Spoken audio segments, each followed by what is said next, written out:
भूख हड़ताल, टॉयलेट में खाना चिकन बिरयानी और मटन पराठा। खड़गपुर नामक शहर में पतंजलि भोसले नाम का एक व्यक्ति था। वो म्युनिसिपल ऑफिस में क्लर्क का काम करता था। म्युनिसिपल चेयरमैन कैबिन में बैठकर जो आदेश देता था उसे टाइप करने वाला एक छोटा सा क्लर्क था। पतंजलि भोसले की पत्नी का नाम था मोती देवी। दोनों की जोड़ी देखकर लोग हंसते थे। पतंजलि बारीक एकदम पतला, दिनों से खाना नहीं खाया वैसा दिखता था, पर उसका खाना देखे तो सभी परेशान होते थे क्योंकि वो देखने में बहुत दुबला था पर खाना बकासुर राक्षस जैसा खाता था। और ऑफिस में उसे सब पतलांजलि कहकर बुलाते थे और चिढ़ाते थे। और वैसे ही मोती देवी उससे उलट गोल मोटोल, ऊंची, पूरे भरे बोरे जैसी थी। बेचारी वो सप्ते में 7 दिनों तक डाइटिंग करती थी। ये आस पड़ोस के लोगों को पता रहकर भी उसे वो मोटी देवी कहकर चिढ़ाते थे। एक दिन पतंजलि ऑफिस में जाता है। म्युनिसिपल ऑफिस के काम करने वाले पगार बढ़ाओ करके स्ट्राइक कर रहे थे। पतंजलि अंदर जा रहा था तो उसे भी अपनी तरफ खींचकर म्युनिसिपल चेयरमैन हाय हाय, म्युनिसिपल चेयरमैन हाय हाय, वर्करों की पगार बढ़ाना होगा, वर्करों की पगार बढ़ाना होगा, ऐसा चिल्लाने लगे। और सब लोग म्युनिसिपल ऑफिस के बाहर ऐसे चिल्ला रहे थे।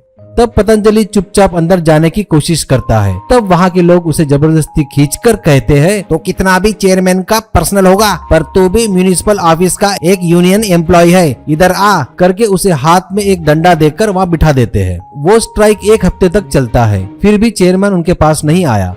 वो खुद ही अपने चैम्बर में जाकर खुद के काम खुद करने लगा। खुद ही टाइप करते हुए ऑफिस वर्क पूरा कर रहा था।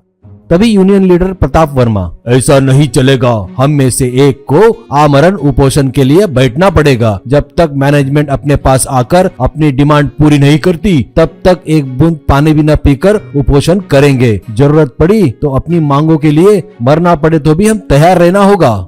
तभी एक जन कहता है, पर भूख हड़ताल कौन करेगा? उसके लिए एक सीनियर चाहिए और वो बहुत दुबला पतला होना चाहिए। उसे देख के लगना चाहिए आजकल में ही मरने वाला है, ऐसा दिखना चाहिए। तभी लोगों को अपने स्ट्राइक पर, अपने यूनियन पर सहानुभूति होगी। मीडिया वाले भी फोटो खींचकर बेचारा जैसा लगना चाहिए, वो बिल्कुल कमजोर दिखना चाहिए। तभी मैनेजमेंट अपने पास आएगी और जल्दी से बताओ अपने में से वैसा कौन है। तभी सबकी नजरें वहाँ बैठकर बड़े पुड़े में भजिया खाते हुए पतंजलि पर पड़ती है और सभी लोग उंगली उसके तरफ इशारा करते हैं। तभी तुरंत प्रताप वर्मा, हाँ पतंजलि ही सही रहेगा कहता है, ऐसा कहता है। उसके बाद वो लोग म्युनिसिपल ऑफिस के आगे टेंट लगाकर उसमें जबरदस्ती पतंजलि को बिठाकर गले में हार डालते हैं। अब ऐसे भूख हड़ताल चालू हुआ। 2-4 दिन हो गए। पतंजलि सच में कमजोर हो गया था। मोती देवी रोज टिफिन लेकर आती थी क्योंकि कब स्ट्राइक खत्म होगी, और वैसे ही अपने पति को खाना खिलाने के लिए लाई। वहाँ पुलिस भी आकर 144 सेक्शन लगाते हैं। 4 लोगों से ज्यादा नहीं रह सकते, ऐसा कहते हैं उस जगह पर। निकल जाओ जल्दी नहीं तो फायरिंग करेंगे, ऐसा कहते हैं और डराते हैं और वार्निंग देते हैं। ये सुनकर पतंजलि, अरे बाप रे, भूख लगी है, बहुत जोरों से भूख लगी है, ऐसा कहता है। ये सुनकर मोती देवी टिफिन खोलती रहती है। तभी प्रताप वर्मा आकर वो टिफिन खींचकर कहता है, यह भूख हड़ताल है, क्यों बंद करना चाहते हो क्या? अभी हम ट्रैवलर्स बंगलोज की तरफ शिफ्ट हो रहे हैं, ऐसा कहता है। अब ट्रैवलर्स बंगलो में भूख हड़ताल शुरू होती है। लोगों के बीच में निसहाय पतंजलि सबको देखते हुए भूख लगी है, भूख लगी है बोलते रहता है। पति के बाजू बैठी मोती देवी उसके कान में कुछ कहकर सबसे कहती है, मैं घर जाकर आती हूँ, कहकर वहाँ से चली जाती है। 1 घंटे बाद पतंजलि 2 उंगली दिखाकर वॉशरूम कहता है। तुरंत वहाँ के लोग उसे उठाकर वॉशरूम के पास छोड़कर फिर आते हैं कहकर चले जाते हैं।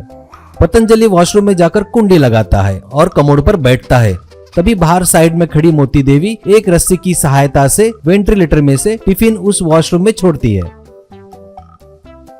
पतंजलि वो टिफिन खोलकर उसमें चिकन बिरयानी और मटन पराठा खाकर दरवाजा ठोकने की आवाज आते ही फिर से मरीज जैसा मुंह बनाकर फिर से भूख हड़ताल पर बैठ जाता है।